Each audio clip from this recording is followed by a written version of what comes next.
Item ಯಾವುದೇ ಇರಲಿ try ಮಾಡಿ ಆಚಿ ಚಿಕನ್ ಮಸಾಲಾ. ಬೆಂಗಳೂರಿನ ಯುವತಿಯರೇ ಎಚ್ಚರ ಎಚ್ಚರ.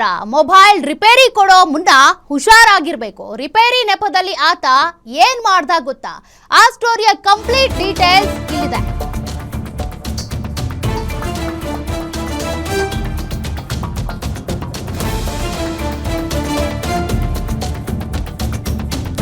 ನೋಡಿ, ರಿಪೇರಿ ನೆಪದಲ್ಲಿ ಆತ ಮಾಡಿದ್ದಾದ್ರೂ ಏನ್ ಗೊತ್ತಾ? ಮೊಬೈಲ್ ತಗೊಂಡು 1 ವಾರ ಆಗುತ್ತೆ ಅಂತ ಹೇಳಿದ್ದ. ಆ ವಾರ ಬಿಟ್ಟು ಹೋಗಿ ಕೇಳಿದ್ರೆ, ವಾರ ಬಿಟ್ಟು ಹೋಗಿ ಮೊಬೈಲ್ ರೆಡಿ ಆಯ್ತಾ, ರಿಪೇರಿ ಆಯ್ತಾ ಅಂತ ಕೇಳಿದ್ರೆ ಯುವತಿಗೆ ಲೈಂಗಿಕ ಕಿರುಕುಳ ಕೊಟ್ಟಿದ್ದಾನೆ ಅನ್ನೋ ಆರೋಪ ಇದೆ. ಬೆಂಗಳೂರಿನ HAL ಪೊಲೀಸ್ ಠಾಣಾ ವ್ಯಾಪ್ತಿಯಲ್ಲಿ ನಡೆದಿರುವ ಘಟನೆ ಇದು. ಕ್ಲಿಪ್ ಎಂಬ ಅಂಗಡಿಯ ಸಮೀರ್ ವಿರುದ್ಧ ಆರೋಪ ಕೇಳಿಬಂದಿದೆ.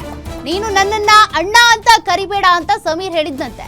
ನನ್ನ ಗೆಳತಿಯ ದೇಹ ನಿನ್ನ ಹಾಗೆ ಇದೆ ಅಂತ ಸಮೀರ್ ಹೇಳಿದ್ನಂತೆ. ಆಕೆ ಜೊತೆ ಲೈಂಗಿಕ ಸಂಬಂಧ ಹೊಂದಿದ್ದಾಗಿಯೂ ಕೂಡ ಹೇಳಿಕೆ ಕೊಟ್ಟಿದ್ದಾರೆ.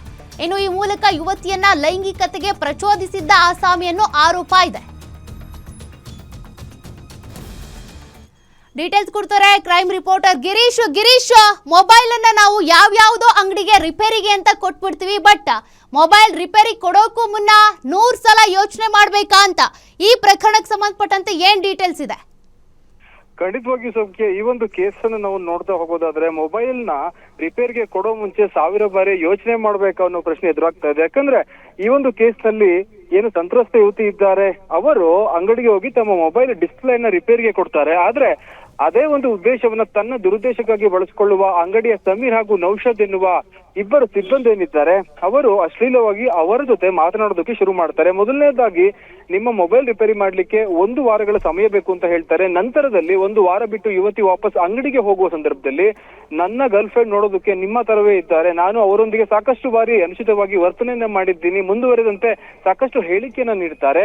ಇದೆಲ್ಲ ಆದ ನಂತರದಲ್ಲಿ ಆಕೆ ಏನು ಮಾತಾಡ್ದೇನೆ ಮನೆಗೆ ಹೋಗ್ತಾರೆ. ಆದ್ರೂ ಕೂಡ ಮಿಡ್ ನೈಟ್ ಅಂದ್ರೆ ಸುಮಾರು ಮಧ್ಯರಾತ್ರಿ 3 ಗಂಟೆಗೆ ಫೋನ್ ಮಾಡಿ ಆತ ಏನಿದ್ದಾನೆ ಸಮೀರ್ ಎನ್ನುವನು ಸಾಕಷ್ಟು ತೊಂದರೆಯನ್ನ ಕೊಟ್ಟಿದ್ದಾನೆ ಎನ್ನುವ ಒಂದು ನಿಮಿತ್ತದಲ್ಲಿ HAL ಪೊಲೀಸ್ ಠಾಣಾ ವ್ಯಾಪ್ತಿಯಲ್ಲಿ ಈ ಒಂದು ಕೃತ್ಯ ನಡೆದಿದೆ. ಹೀಗಾಗಿ HAL ಪೊಲೀಸ್ ಠಾಣೆಗೆ ಒಂದು ದೂರನ್ನ ಸಂತ್ರಸ್ತ ದಾಖಲು ಮಾಡಿದ್ದಾರೆ. ಇಲ್ಲಿ ಗಮನಿಸುವ ಅಂಶವೇನು ಅಂತ ನೋಡ್ತಾ ಹೋದ್ರೆ, ಈ ಒಂದು ಕೃತ್ಯದಲ್ಲಿ ಒಬ್ಬ ಆಸಾಮಿ ಪಾಲ್ಗೊಂಡಿಲ್ಲ. ಇದರಲ್ಲಿ ಇಬ್ಬರು ಏನು ಸಮೀರ್ ಹಾಗೂ ನೌಷದ್ ಎನ್ನುವ ಇಬ್ಬರು ಪಾಲ್ಗೊಂಡಿದ್ದಾರೆ. ಇಬ್ಬರ ವಿರುದ್ಧವೂ ಕೂಡ BNS 75 ಸೇರಿದಂತೆ 3 ಸೆಕ್ಷನ್ಗಳ ಅಡಿಯಲ್ಲಿ ಕೇಸ್ ದಾಖಲಾಗಿದೆ. ಸದ್ಯ ಪೊಲೀಸರು ಕೂಡ ಆರೋಪಿಗಳನ್ನ ವಶಕ್ಕೆ ಪಡೆದಿದ್ದಾರೆ ಅನ್ನೋ ಮಾಹಿತಿ ಬರ್ತಾ ಇದೆ. ಇವರು ಉದ್ದೇಶ ಪೂರ್ವಕವಾಗಿ ಹೀಗೆ ಮಾಡಿದ್ರ ಅಥವಾ ಅಚಾನಕ್ ಆಗಿ ಮಾಡಿದ್ರ ಎನ್ನುವ ಒಂದು ಅಂಶ ಬೆಳಕಿಗೆ ಬರಬೇಕಾಗಿದೆ. ಸೌಖ್ಯ, ಥ್ಯಾಂಕ್ ಯು ಗಿರೀಶ್ ಡೀಟೇಲ್ಸ್ಗೆ.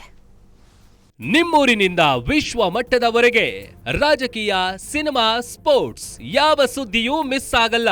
ಬರೀ ಸುದ್ದಿಯಷ್ಟೇ ಅಲ್ಲ, ಜೊತೆಯಲ್ಲೇ ಇರುತ್ತೆ ವಿಶ್ಲೇಷಣೆ. ಗ್ಯಾರಂಟಿ ನ್ಯೂಸ್ ನ ಸಬ್ಸ್ಕ್ರೈಬ್ ಮಾಡಿ, ಫಾಲೋ ಮಾಡಿ, ಕ್ಷಣ ಕ್ಷಣದ ಅಪ್ಡೇಟ್ಸ್ ಪಡೆಯಿರಿ.